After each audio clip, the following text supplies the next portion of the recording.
नमस्ते बच्चों। अभी तक आपने इस पाठ में पढ़ा कि भगत सिंह ने जो पत्र लिखा था ब्रिटिश गवर्नमेंट को, उसमें उन्होंने यह बताया कि उनका युद्ध जो है, उनकी जो क्रांति है, वह उन लोगों के खिलाफ है, उन लोगों के विरुद्ध है जो गरीबों का शोषण करते हैं, गरीबों को सताते हैं, चाहे वो किसी भी वर्ग या समाज से आए। इसके लिए जो है उन्होंने इस क्रांति का आगाज किया है। वो किसी भी समाज, किसी भी वर्ग के आए, चाहे वो ब्रिटिश गवर्नमेंट को, चाहे वो भारतीय ही क्यों ना हो, उनके खिलाफ उन्होंने ये युद्ध छेड़ा था। चाहे वो राजनेता हो, चाहे राजनयिक हो, चाहे वो साहूकार हो, सबके लिए जो उन्होंने ये युद्ध का ऐलान किया था, क्रांति का ऐलान किया था। इस बात की भी हमें चिंता नहीं है कि एक बार फिर युवकों को धोखा दिया गया है, और इस बात की भी भय नहीं है कि हमारे राजनीतिक नेता पथभ्रष्ट हो गए हैं और वे समझौते की बातचीत में इस निरपराध, बेघर और निराश्रित बलिदानियों को भूल गए हैं, जिन्हें दुर्भाग्य से क्रांतिकारी दल का सदस्य समझा जाता है।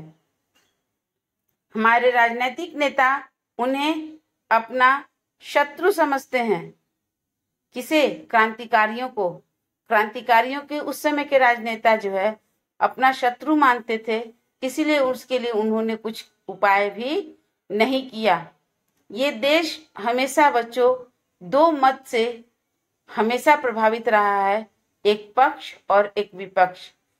पक्ष में देश का भला चाहने वाले लोग शामिल हैं और विपक्ष में जो देश को नुकसान पहुंचा सके, ऐसी विचारधारा वाले लोग हैं जो कि देश के लिए घातक होता है। लेकिन फिर भी जो है लोग अपने सुविधा के अनुसार जो है उस विचार को अपना लेते हैं और अपने को आगे बढ़ाने का प्रयत्न करते हैं।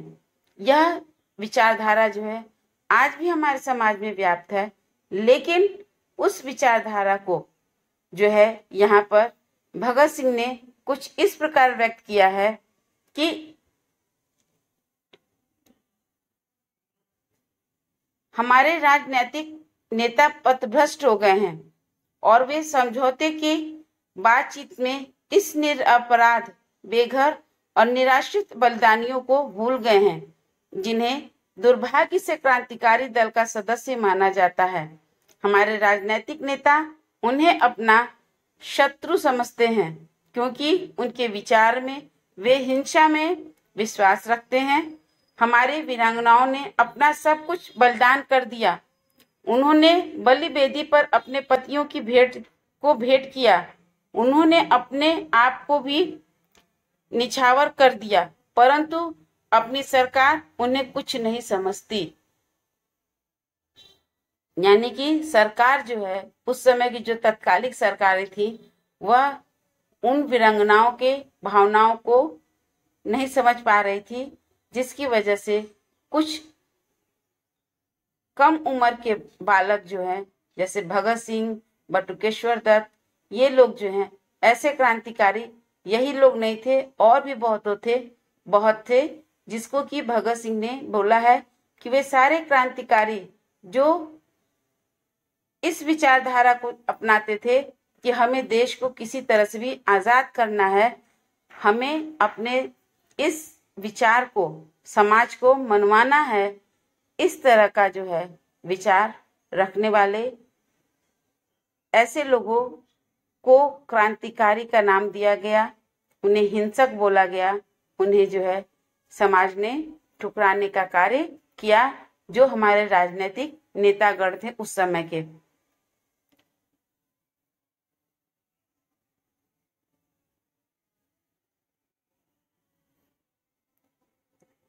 आपके एजेंट भले ही झूठी कहानियां बनाकर उन्हें बदनाम कर दें। ये ब्रिटिश गवर्नमेंट को कह रहे हैं कि आपके एजेंट भले ही झूठी कहानियां बनाकर आपको उन्हें बदनाम कर दे। किसे? क्रांतिकारियों को, और दल की ख्याति को हानि पहुंचाने का प्रयास करें, परंतु ये युद्ध चलता रहेगा। कुछ भी हो जाए, कहीं पे कुछ भी हमें कोई मलाल नहीं है। हम फांसी पे चढ़ जाए, हमें गोली से उड़ा दिया जाए, हमें मृत्यु दंड दे दिया जाए, या हमें कारागार में रख के प्रताड़ना दी जाए, इससे भी जो है यह क्रांति रुकेगी नहीं और आगे चलती रहेगी। हो सकता है कि युद्ध भिन्न भिन्न दशाओं में भिन्न भिन्न रूप ग्रहण करे। कभी यह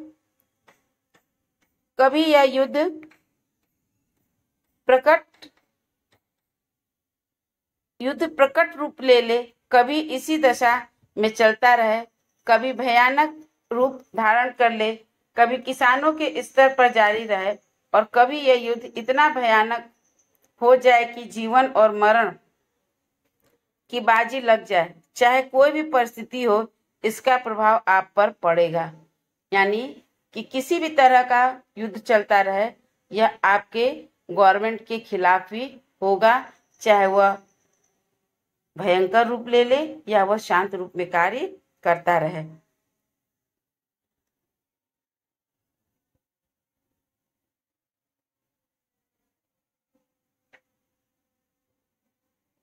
यह आपके इच्छा पर है कि आप जिन परिस्थितियों को चाहे चुन लें, परंतु यह युद्ध चलता रहेगा। इससे छोटी छोटी बातों पर ध्यान नहीं दिया जाएगा।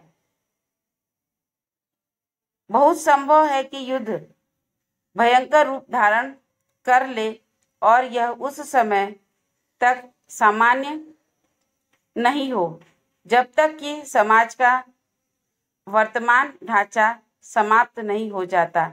प्रत्येक व्यवस्था में परिवर्तन या क्रांति नहीं हो जाती और सृष्टि में एक नवीन युग का सूत्रपात नहीं हो जाता। निकट भविष्य में यह युद्ध अंतिम रूप में लड़ा जाएगा और तब यह निर्णायक होगा। साम्राज्यवाद एवं पूंजीवाद कुछ समय के मेहमान हैं।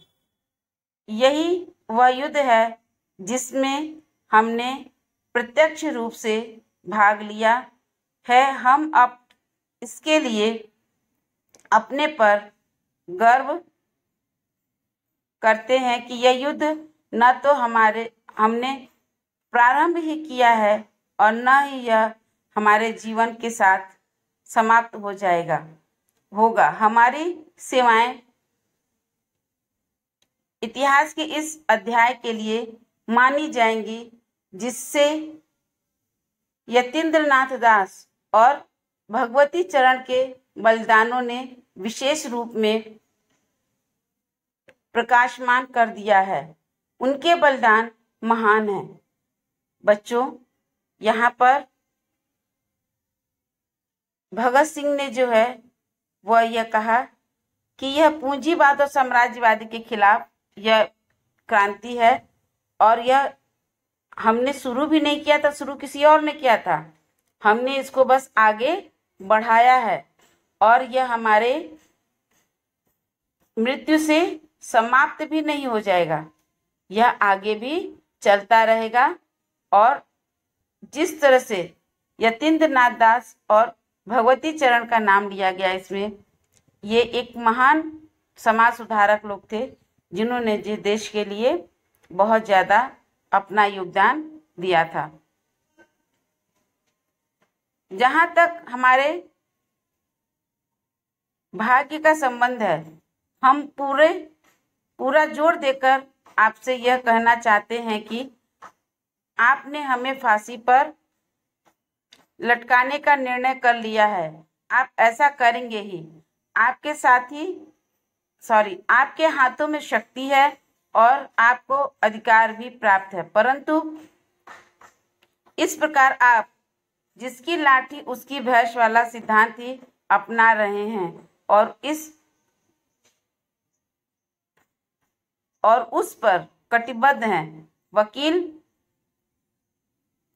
अभियोग की सुनवाई इस वक्तव्य को सिद्ध करने के लिए पर्याप्त है कि हमें कभी कोई प्रार्थना नहीं की और न अब भी हम आपसे किसी प्रकार की दया की प्रार्थना नहीं करते। हम आपसे केवल यह प्रार्थना करना चाहते हैं कि आपको सरकार के ही एक न्यायालय के निर्णय के अनुसार हम पर युद्ध जारी रखने का अभियोग है। इस स्थिति में हम युद्धबंदी हैं और इसी आधार पर हम आपसे मांग करते हैं कि हमारे प्रति युद्धबंदियों जैसा ही व्यवहार किया जाए, हमें फांसी देने के बदले गोली से उड़ा दिया जाए। अब यह सिद्ध करना आपका काम है कि आपको उस निर्णय में विश्वास है जो आपके सरकार के एक न्यायालय ने दिया है। आप अपने कार्य द्वारा इस बात पर का प्रमाण दीजिए। हम विनय पूर्वक आपसे प्रार्थना करते हैं कि आप अपने सेना विभाग को आदेश दें कि हमें गोली से उड़ाने के लिए सैनिक टोली भेज दी जाए। भवदीय भगत सिंह, राजगुरु सुखदेव, इन तीनों को एक साथ फांसी दी गई थी बच्चों, और तीनों ने मिलकर के ये पत्र लिखा है कि हमें आपसे कोई भीख नहीं चाहिए, क्योंकि इनसे कहा गया था कि आप अपने फांसी को माफीनामा में बदलवाने का पत्र लिखिए। लेकिन जब वहां पर वकील आए तो उन्होंने कहा मैंने पत्र भेज दिया है। तो यही वो पत्र है जिसको कि आपके पुस्तक में है। इस पुस्तक में ये जो पत्र दिया हुआ है बच्चों, उस समय के क्रांतिकारियों के मन की वेदना थी, उनके मन का उद्गार था, और उनके अंदर वो जो साहस था कि हम अपने देश के लिए कुछ कर गुजरे, वह विश्वास उनके लिए अडिग था, अमर था, और वो देश के लिए फांसी के तख्ते पर तीनों झूल गए, जो आज भी अमर हैं, मर के भी वो अमर हैं। मैथिली शरण गुप्त ने कहा भी है, काम करो कुछ काम करो, जग में रहकर कुछ का नाम करो। तो जरूरी नहीं है कि हम पूरी उम्र जिंदा ही रहें, हम कुछ ही दिन के लिए रहें, लेकिन इस तरह से जिएं, अपनी जिंदगी को इस तरह से आगे लेकर के जाएं कि हम अपने देश के लिए, अपने समाज के लिए कुछ ऐसा कर गुजरें जिससे कि हमारा नाम रोशन हो और अच्छाई के नाम पर हम याद किए जाएं। बच्चों, इसके आगे का वीडियो नेक्स्ट डे। धन्यवाद।